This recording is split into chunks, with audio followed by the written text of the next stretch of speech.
Hey class, I want to quickly show you some ways that you can save the puzzles that you're working on because I know some of you have had some questions about how to save them once you made them online.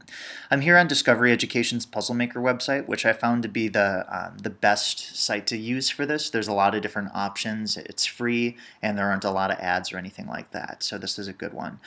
One thing I will warn you about is certain puzzles like the math squares probably won't be applicable for our project, and to also be really careful. I've seen some people doing these mazes, and that's fine if you want to do a maze, but you need to have it connect to your neighborhood. Just plugging one of these mazes into your placemat will not make a proficient product. Every element needs to connect to your neighborhood. So I want to show you a word search. A lot of you have done this already. One thing that I will recommend is after you have everything titled, just leave these settings the way that they are here. And I'm going to come back to this in just a moment. But you want to enter your words on a Google Doc. That way you can work on it, you can come back to it, and you can just copy and paste it really easily into the site.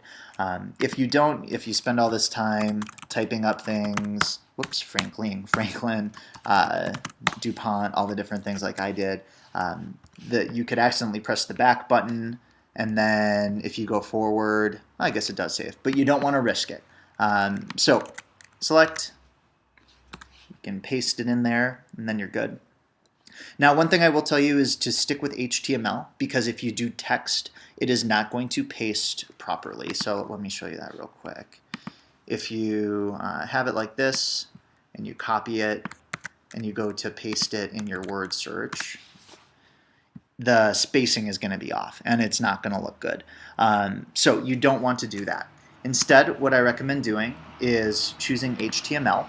When you do HTML, you can click Create My Puzzle, and it's going to bring up something that is on an HTML, just a web page, and there's a couple different ways that you can get this off of your website here. So the first way I want to show you is by printing this as a PDF. So you want to do Print, and then when the box comes up, this will probably be a printer. So the last thing I did was save something as a PDF, but usually it'll probably say Media Center or 5th floor copy room for the destination. And you want to change that. So change it and click Save as a PDF. Other times in other versions of Chrome or your browser, it may have a print box that comes up, but there will be a little drop-down menu that says PDF. So you want to click that and then go through the dialog that way.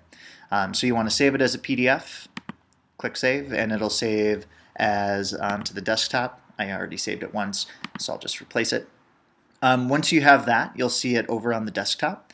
And what you want to do is to drag it, so you can just drop it right in your Google Drive and it'll upload it. Now I have two since I've done this video 2 times.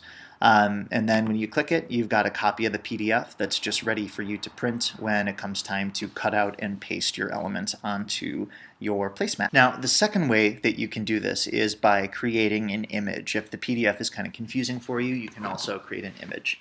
The way I recommend doing this is to do a screenshot. And how you do that is going to be Command Shift and 4 on a Mac. So Command Shift and 4. And what I recommend is only doing a screenshot of the actual word search, because the formatting down here with the words gets to be a little bit weird. So if you press Command Shift and 4, and you want to hold it down, and then this turns into a little crosshair, and you just want to make a box around the word search. And once you're done with that, you release the cursor. You'll hear a little click, and then you'll see on the desktop something will pop up that says screenshot. You can retitle it if you want, if that's easier, word search, or you can leave it.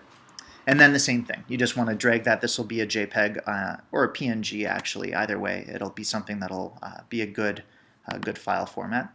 So then you want to drag and drop into your Google Drive. Yeah, it's a PNG.